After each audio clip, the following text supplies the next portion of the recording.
Just imagine कि कोई आपके अकाउंट में हर महीने 6 से 10 हज़ार रुपये ट्रांसफ़र करता है। कितना ज़्यादा हेल्पफुल रहेगा ना वो हमारे लिए, कितना अच्छा होगा। अब ऐसी एक स्कीम के बारे में मैं आपको बताने वाली हूँ जिसमें गवर्नमेंट हर महीने आपके अकाउंट में 6 से 10 हज़ार रुपये ट्रांसफ़र करेगी। स्पेशलिटी इस स्कीम की ये है कि ये स्कीम लड़कियों के लिए नहीं है, लड़कों के लिए है। लाडली बहना योजना, बहन भांजी बेटी के नाम पर आज तक कितनी स्कीम्स आई हैं, बट इस बार आई है वो भी लड़कों के लिए, जिसका नाम है लाडला भाई योजना स्कीम। इस वीडियो में मैं आपको पूरी डिटेल देने वाली हूँ, ठीक है, कि लाडला भाई योजना है क्या, इसकी स्कीम के गोल्स क्या हैं, एलिजिबिलिटी क्राइटेरिया क्या है, आपको बेनिफिट क्या मिलेंगे, अप्लाई डॉक्यूमेंट क्राइटेरिया, सब कुछ मैं आपको बताऊंगी। कौन कौन लोग हैं जो कि इस स्कीम को अवेल कर सकते हैं और कौन है जो अवेल नहीं कर सकते हैं, मैं उसके बारे में भी आपको बताऊंगी। तो विदाउट स्किप करें, लास्ट तक देखना। अब देखो, अगर हम बात करें व्हाट इज लाडला भाई योजना स्कीम, तो देखो लाडला भाई योजना स्कीम महाराष्ट्र की गवर्नमेंट ने ही अनाउंस करी है। इसे डिजाइन किया गया है जितने भी बॉयज हैं, जितने भी लड़के हैं जो बेरोजगारी जैसे चैलेंजेस को फेस कर रहे हैं, उनकी हेल्प करने के लिए, उन्हें रोजगार दिलाने के लिए, ठीक है। इसके थ्रू ये एजुकेशनल सपोर्ट देंगे, स्किल को डेवलप करने में हेल्प करवाएंगे, ठीक है, एम्प्लॉयमेंट अपॉर्चुनिटीज को इंक्रीज करेंगे, इनहेंस करेंगे। ये सारी चीजें इसका मोटिव है मेन, यही मेनली लाडला भाई योजना है जिसके बारे में एकनाथ शिंदे जी, जो कि महाराष्ट्र के मुख्यमंत्री हैं, उन्होंने अपनी अनाउंसमेंट में बात करी है। अब देखो, अगर हम स्कीम के गोल्स की बात करें तो जैसे कि मैंने अभी बताया, आपको स्किल्ड करना है ना, आपको एजुकेशनली सपोर्ट करना, फाइनेंशियली भी सपोर्ट कर रहे हैं, आपको एम्प्लॉयमेंट आपको दिलवाना, यानी कि बेरोजगारी का ये टैग लगा हुआ है इसे हटाकर आपको रोजगार दिलवाना, ये स्कीम का जो मेन गोल है वो यही है। ये स्कीम अनाउंस करी गई थी चीफ मिनिस्टर एकनाथ शिंदे के द्वारा जब वो विठल टेम्पल में गए थे। आषाढ़ी एकादशी के ओकेजन पर इन्होंने इस स्कीम के बारे में अनाउंसमेंट करी थी पूरी मीडिया के सामने कि वो 6 से 10 हज़ार रुपये किस तरीके से युवाओं के अकाउंट में डालेंगे। उसका भी क्राइटेरिया मैं आगे आपको बताऊंगी कि 6 से 10 हज़ार रुपये किन लोगों को मिलेंगे और किन्हें नहीं मिलेंगे।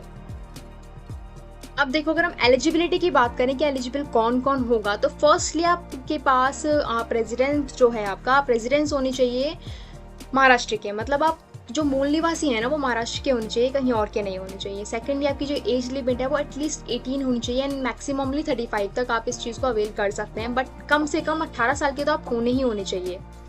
थर्ड सबसे इंपॉर्टेंट चीज़, आप अनएम्प्लॉयड होने चाहिए। मतलब देखो, आज तक ना हमेशा रोजगार की बात करी गई है, यानी कि अगर आपको शादी भी करनी है ना तो आपसे पूछा जाएगा लड़का रोजगार है, लड़के के पास कोई रोजगार है या नहीं है, एम्प्लॉय है कहीं या नहीं है, अनएम्प्लॉयमेंट कहीं मारा हुआ है। लेकिन पहली बार है जो आपसे ये पूछा जाएगा कि बेटा आप अनएम्प्लॉयड तो हो ना, मतलब रोजगार तो नहीं है, बेरोजगार हो ना, तभी ये स्कीम मिलेगी।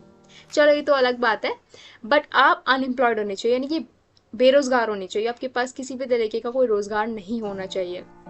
नेक्स्ट है, candidate must not be beneficiary of any other similar scheme, ठीक है, किसी भी अदर स्टेट और सेंट्रल गवर्नमेंट की ऐसी सिमिलर स्कीम के आप बेनिफिशियरी नहीं होने चाहिए हो।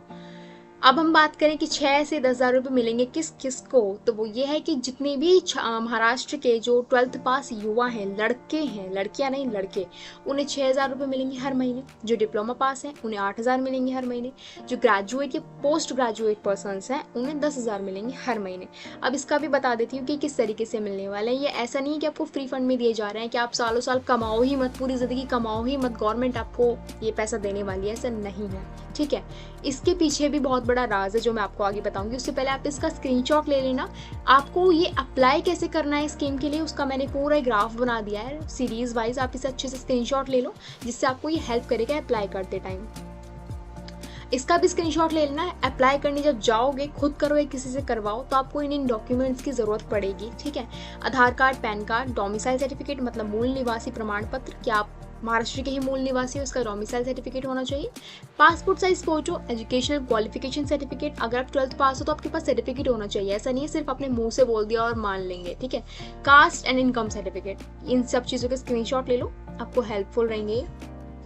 अब जैसे कि मैं बोल रही थी कि 6 से 10 हज़ार फ्री फंड में ऐसे नहीं दिए जा रहे हैं कि सालों साल आप पूरी जिंदगी कमाओ ही मत बट आपके अकाउंट में पैसे आते रहेंगे, ऐसा बिल्कुल भी नहीं है, ठीक है। एकनाथ शिंदे जी का जो मोटिव है ना वो एम्प्लॉयमेंट बढ़ाना है, अनएम्प्लॉयमेंट को बढ़ाना नहीं है।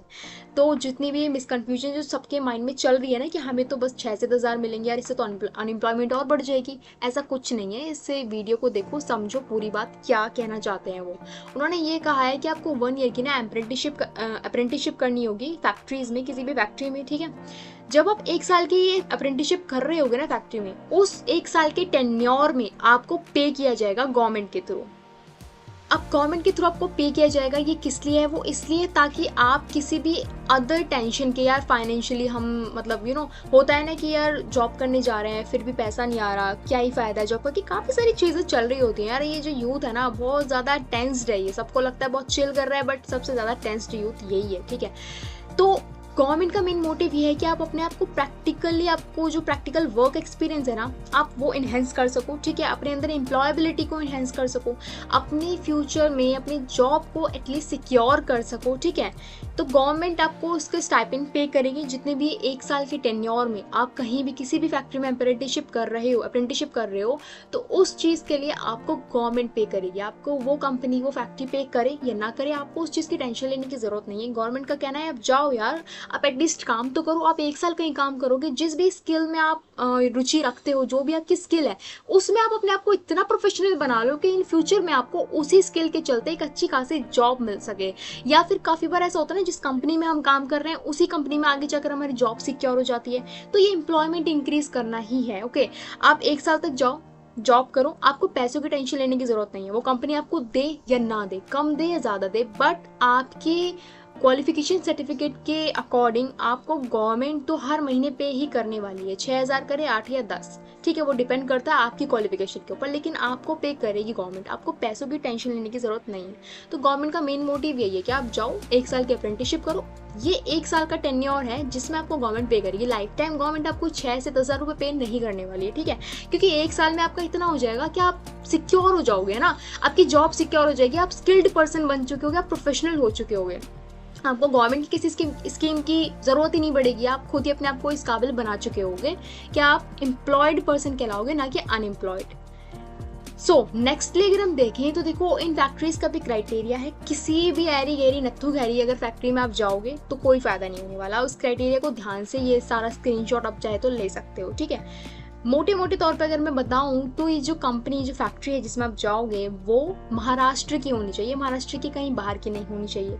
नेक्स्टली ये कम से कम 3 साल पुरानी हो, एस्टैब्लिश फॉर एटलीस्ट 3 years। ऐसा नहीं 6 महीने पुरानी है और आप जाकर पहुंच जाओ उस कंपनी में, एटलीस्ट 3 साल पुरानी तो वो हो।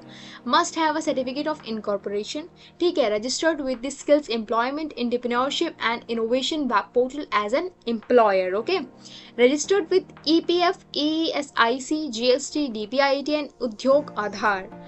Must registered with any government portal. जिस भी कंपनी में आप जा रहे हो ना, ये मेन पॉइंट है, ठीक है, जिस भी कंपनी में, जिस भी फैक्ट्री में आप जा रहे हो अप्रेंटिसशिप करने के लिए, वो गवर्नमेंट पोर्टल पे रजिस्टर्ड होनी चाहिए। ऐसी कंपनी हो जो कि गवर्नमेंट पोर्टल पे रजिस्टर्ड हो। ऐसा नहीं हो कि रजिस्टर्ड भी नहीं है, 6 महीने पुरानी है, वो महाराष्ट्र की भी नहीं है, तो आपको कोई फ़ायदा नहीं होगा। तो इन चीज़ों का ध्यान रखना। आई होप ये वीडियो आपके लिए बहुत ज़्यादा हेल्पफुल रही होगी। So do share, do subscribe, do like. Thank you for watching.